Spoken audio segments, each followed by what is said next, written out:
Have you ever walked into a room, and without saying a single word, you could feel it, that quiet moment, when eyes glance your way, when people form an impression, not from your voice, not from your words, but from the way you appear? Hello, my friend, I'm so glad you're here. This space, our space, isn't about trying harder to impress the world. It's about learning to soften, to return to who we already are underneath the layers. Today, I want to invite you into a different kind of beauty conversation, not the kind filled with rules and trends, not about the latest miracle cream or viral lipstick, but about the quiet language we speak without ever opening our mouths, the beauty that whispers instead of shouts. Because here's a gentle truth: people don't see us the way we see ourselves in the mirror. They respond to the energy we carry. And often that energy is shaped quietly, unconsciously, by the small choices we make every single day. Now, before we go further, let me ask you something. When was the last time you looked in the mirror and felt aligned? Not perfect, not flawless, but simply in harmony with the woman looking back at you? If your answer was hesitant, if you're still chasing something out there, some version of put together that never quite feels like home, then I want you to stay with me. Because this conversation isn't about becoming someone else. It's about releasing what doesn't feel like you anymore. If this message already speaks to you, would you take just a moment to like this video or subscribe to the channel? Not for me, but for you, so we can keep sharing this journey together. A place where beauty is no longer about proving, but about remembering. Let's begin right where we all begin: that first glance, that first impression, and the subtle signals we send without realizing it. You see, we've been taught to add more in order to feel beautiful: more lashes, more gloss, more contour, more shine. But somewhere along the way, more began to feel like too much. And when that happens, our natural beauty gets buried under noise. Visual noise, energy noise, effort that doesn't feel effortless anymore. What if I told you that there are small habits, tiny choices you might not even notice, that could be quietly cheapening your appearance? Not because you don't have taste, not because you're doing anything wrong, but simply because those habits no longer match the woman you've become. And the good news, they're so easy to shift. They don't require money or makeover shows or a brand new closet. They just require awareness, and maybe a little permission, to let go of things that no longer serve you. So today, I want to gently walk you through some of those habits. But more than that, I want to help you return to something that can't be bought: quiet elegance. We'll begin with something many women embrace with excitement, because it promises to lift, to open, to enhance. But when taken too far, it often does the opposite. Let's talk about eyelash extensions. Now, before I go further, please hear this: there is absolutely nothing wrong with wanting to feel feminine, radiant, or beautiful. Long lashes can do that. A little curl, a bit of lift, they frame the eyes in the most delicate, charming way. But like so many things in beauty, there is a tipping point, and once crossed, the message subtly shifts.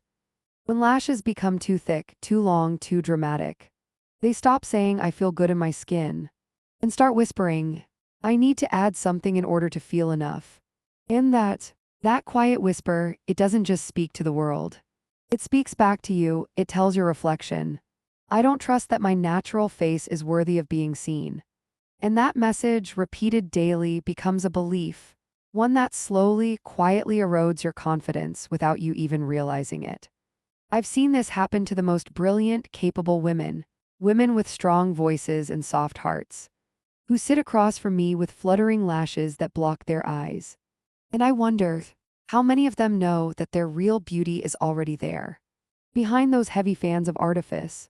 You see the space around your eyes, that delicate area where laugh lines form and emotions flicker, is sacred. It's the place where people connect with you, feel your warmth, sense your presence. And when that space is overwhelmed, people don't connect with you, they connect with your lashes, and that's not the same. So what's the alternative? It's not giving up beauty, it's choosing a version of it that aligns with your softness, your age, your grace. Maybe it's a lighter lash, maybe it's a single coat of defining mascara, maybe it's just curling your lashes and letting your smile do the rest. Because here's the magic: When you trust your natural features, when you soften instead of layer on, you begin to radiate something rare. Authentic confidence, and let me tell you, authentic confidence always looks expensive, it always feels elegant, and it never needs explanation. Are you starting to feel this shift, that quiet invitation to let go, to simplify, to return? If so, stay with me, because in the next part we'll explore another tiny habit that may be dimming your light without you realizing. It's something many women love, but often misuse: lip liner and gloss. And the lesson behind it, it's not about makeup, it's about balance. Let's talk about that in part 2. Let's return to the mirror. This time, take a moment to look at your lips, not with judgment, not with criticism, just observation. There's something undeniably beautiful about well-defined lips. They speak even before you do. They express warmth, kindness, power, softness, but like all features, they ask for balance. In recent years, we've seen a wave of beauty trends that celebrate fullness and shine. Heavy lip liner, gloss so reflective it mirrors the room. Contrasting tones that scream for attention. And while these styles might look striking in a photograph or on social media, in real life they rarely whisper elegance, they often shout. When your lip liner is much darker than your natural tone, and your gloss glistens like lacquer, your lips become the loudest part of your face, and in doing so, they steal the harmony your look was quietly building. Now hear me clearly, this isn't about erasing personality. If you love bold lips, there is absolutely a place for that. But if you're here seeking timelessness, grace, and quiet refinement, this is your invitation to soften. Try this. Look at the center of your bottom lip. That area often carries the truest tone of your natural pigment. Choose a lip liner that blends into that color, not fights against it. And instead of a high-shine gloss, consider a tinted balm or a creamy satin lipstick, something that adds moisture and tone, but still allows your lips to look like they belong to you, not to a trend. Because here's the thing. The most captivating lips are the ones that look like they're part of a real story, not painted on for show, not perfected to the point of distraction. They move when you smile, they curve with your emotions, they soften when you're vulnerable. They're yours, and when your lips feel authentic, your words do too. People don't just hear you, they feel you. Now let's shift just a few inches down the face to something that most of us have a love-hate relationship with: foundation. It promises so much, doesn't it? Even skin, youthful glow, coverage for every imperfection. But here's the irony: the more we try to erase our flaws, the more we risk erasing ourselves. Foundation was never meant to be a mask. It was meant to be a veil, a soft backdrop, not a spotlight. Yet so often I see women layering it on, so afraid of a visible pore, a hint of redness, a freckle, that they lose the unique texture of their real skin. And in doing so, they lose their light. True elegance isn't flawless, it's believable. It's the kind of skin that moves with light, shows a hint of real life, and never makes someone wonder what's underneath. If your foundation draws attention instead of creating harmony, it may be time to reconsider your approach. Start by checking your shade in natural light, not store lighting, not bathroom bulbs. Step near a window. The perfect match should disappear into your skin effortlessly. Not pale, not orange, just true. Next, use it sparingly. Let your skin breathe. Only build where needed, around the nose, under the eyes, or where uneven tone calls for support. But don't silence every mark. Those marks are part of your journey. And if, after applying foundation, you feel flat or washed out, don't add more base. Add back dimension with bronzer, blush, or a soft highlight. Think of your face as a landscape. Light and shadow make it interesting, not a blank canvas. Remember, people connect more deeply with what feels real than with what looks perfect. And when your skin tells the truth, even softly, you give others permission to do the same. Let's now rise just slightly above the eyes, to an area that shapes your entire expression. Your brows. They say the eyes are the window to the soul. If that's true, your brows are the frame. And like any good frame, they shouldn't overpower the art. But in the age of extreme lamination, stencils, and harsh pigments, brows have become a bit aggressive. You've seen them. Brows that look glued in place, drawn with ruler straight lines. Too sharp, too dark, too lifted, they often signal effort, but not always the elegant kind. Instead of enhancing your femininity, they can harden your features, create tension in your expression, or worse, make you look unapproachable. So what's a more refined approach? First, match your brow tone to your hair.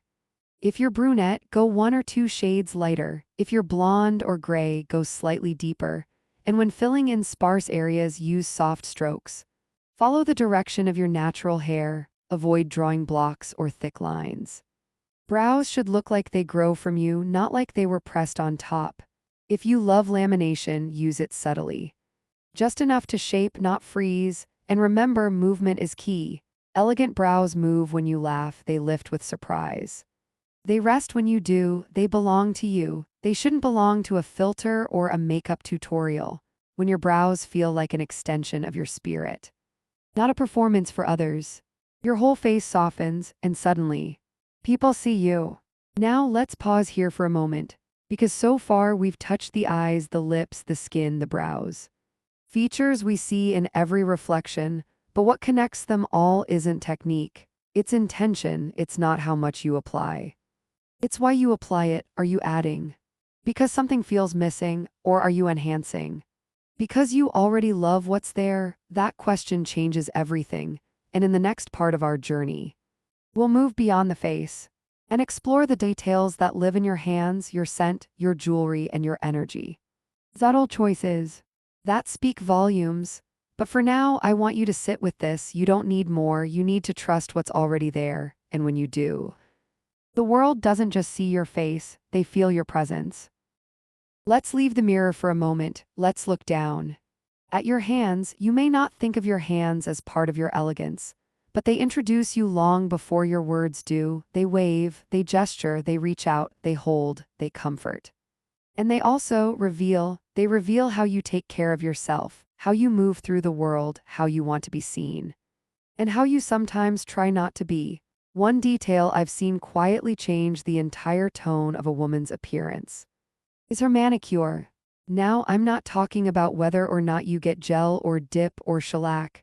This isn't about salon appointments or keeping up with trends. This is about what your nails are saying when you're not paying attention. Long, sharply shaped nails.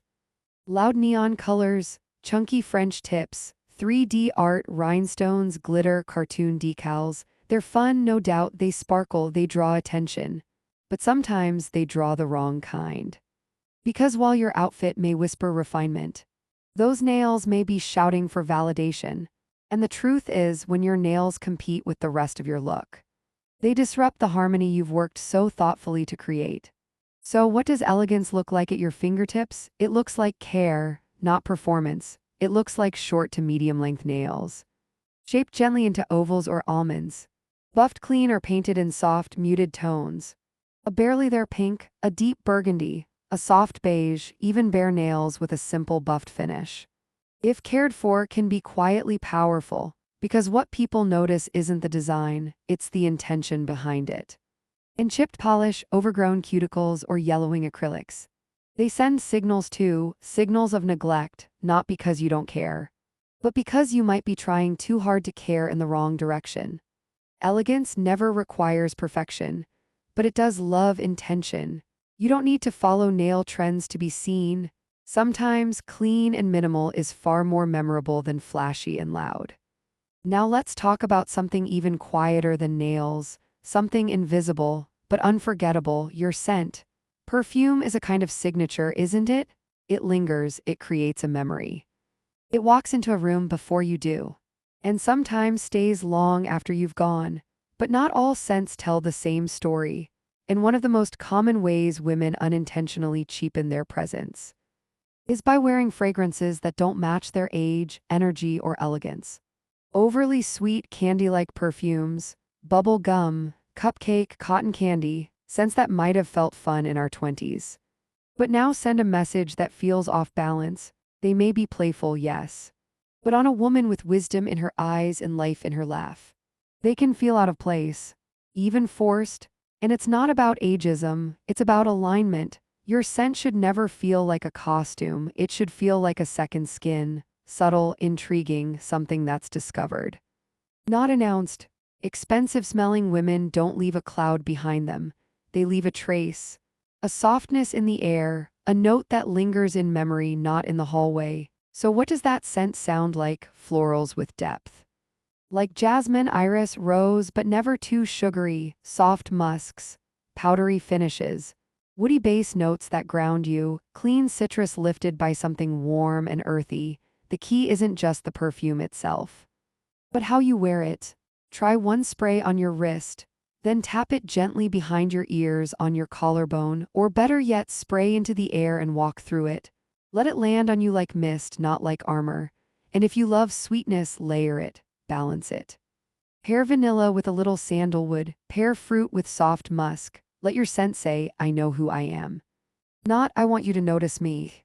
Because the truth is, confidence has a scent too, and it never smells desperate. Now let's move to something visible again, but still often overlooked. Jewelry. We often call jewelry the finishing touch. But sometimes, it becomes the thing that unravels the whole look. It starts with a sparkle that feels exciting. A statement piece, a fun find, but over time the shine fades, the metal oxidizes, the chain leaves a green stain on your skin. And suddenly, what was meant to elevate now quietly cheapens everything else. You could be wearing the most beautifully tailored blouse, the perfect pair of trousers, the softest scarf, and yet that tarnished necklace becomes the one thing people notice. Why? Because we've all been taught to accessorize. But no one ever taught us that accessories tell stories. And worn down, overly flashy or fake-looking jewelry tells a story you may not mean to share. It says, I wanted sparkle but not substance. I wanted luxury without intention. But don't worry, elegance doesn't mean luxury, it means selectiveness. One delicate chain in good condition speaks louder than 5 mismatched bracelets. A simple gold band, a pair of pearl studs, a clean watch. They whisper taste, they don't shout for attention. If you love variety, that's okay. Mix costume pieces with one real anchor. Clean your jewelry after wear, store it properly. Let go of anything that leaves behind residue on your skin or on your confidence. And remember this, the jewelry isn't meant to be the star, you are. Now I want to end this part by drawing your attention to something that isn't about scent or shine or shape. It's about texture, specifically your clothing. You can wear the most expensive piece in your wardrobe, a cashmere sweater, a designer coat, a silk blouse, and still look tired. If that piece is pilled, linty, or covered in pet hair, fabric tells its own story, and when it looks neglected, it says more about your energy than your fashion sense. Pilled knits, sweaters balled up at the elbows or chest, dark pants collecting every speck of hair. Tops that haven't been smoothed or cared for, they speak before you do, and they whisper, she used to care. But the beauty of fabric is, you don't need to buy new to look fresh. You just need to maintain what you love, a fabric shaver. A lint roller by the door, washing clothes inside out, hanging knits to air, not stretch. These small acts of attention add up. They tell the world, I value what I wear because I value myself inside it. Elegance isn't about always being pristine. It's about being present. It's about caring, not in a way that performs, but in a way that nurtures. And when your clothes move with you, clean, intentional, cared for, they don't just support your appearance, they support your presence. And isn't that what we're really doing here? We're learning to remove the noise, to simplify without shrinking, to soften without disappearing, to glow without glitter. And in our next part, we'll go even deeper, to the part of beauty that no one can buy, the way you carry yourself, the energy you bring into a room, the feeling you leave behind when you're gone. Because that is the most expensive thing about you. You can wear the perfect outfit. Your makeup can be subtle, graceful, intentional. Your skin luminous, your brows balanced, your fragrance just enough to linger softly in memory. But if the energy you carry into the room is filled with doubt, with fidgeting, with the quiet hunger for approval, something unravels, not on the outside, but in the way others feel you, because at the core of elegance is not polish, not perfection, but presence. We rarely talk about this, But it's the one element of appearance that no lipstick, no outfit, no perfume can replace. You see, people don't just see how you look, they feel how you are. Have you ever met someone whose hair wasn't perfect, whose blouse was a little wrinkled, whose shoes were nothing special, and yet she carried herself with such grounded peace that you couldn't look away? That is the quiet power of being at home in your own skin. She didn't walk in needing to be noticed. She didn't try to impress. She just was, and somehow that was more magnetic than anything she could have worn. So let me ask you, how do you carry yourself when you sit in a chair? Do you fidget, adjust your shirt, cross your arms to shrink yourself when you speak? Do you rush to explain? Do you second-guess your words before they're even out of your mouth when you enter a room? Do you hope not to be seen?